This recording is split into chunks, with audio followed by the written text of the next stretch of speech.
La misophonie est un trouble neuropsychologique caractérisé par une réaction émotionnelle intense et négative à certains sons spécifiques, souvent répétitifs et produits par des êtres humains.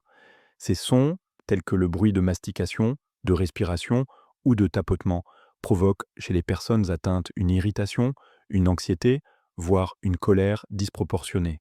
Ce phénomène ne relève pas d'une hypersensibilité auditive classique, mais d'une réponse affective et comportementale à des stimuli auditifs perçus comme intrusifs ou insupportables. Les principes de la misophonie reposent sur une interaction complexe entre la perception sensorielle, les émotions et les mécanismes de défense. Elle se distingue par son caractère sélectif. Tous les sons ne déclenchent pas de réaction.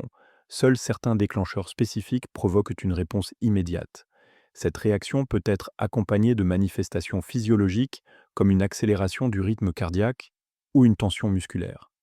La misophonie est souvent associée à une détresse psychologique, car les personnes concernées peuvent tantôt se sentir incomprises ou contraintes d'éviter certaines situations sociales. Parmi les exemples courants de misophonie, on retrouve des réactions intenses à des bruits de mastication, de reniflement, de clics de stylo ou de tapotement de doigts. Ces sons, bien que anodins pour la majorité des gens, peuvent être perçus comme insupportables par les personnes atteintes. Dans un cadre professionnel ou familial, cela peut entraîner des conflits, des évitements ou un isolement social.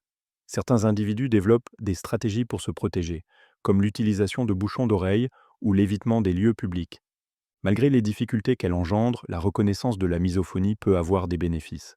Elle permet aux personnes concernées de mieux comprendre leurs réactions et de chercher des solutions adaptées. Elle ouvre également la voie à des approches thérapeutiques, comme la thérapie cognitivo-comportementale ou la désensibilisation, qui peuvent améliorer la qualité de vie. Sur le plan social, une meilleure sensibilisation à ce trouble favorise l'empathie et l'adaptation des environnements. Cependant, la misophonie présente des limites importantes. Elle reste encore mal connue et peu diagnostiquée, ce qui peut retarder la prise en charge. Les traitements ne sont pas toujours efficaces ou accessibles et les stratégies d'adaptation peuvent être contraignantes. De plus, l'impact sur la vie sociale, professionnelle et émotionnelle peut être significatif, surtout lorsque les déclencheurs sont fréquents ou inévitables. Enfin, l'absence de reconnaissance officielle dans certains systèmes médicaux peut compliquer la validation du trouble et l'accès à des ressources appropriées.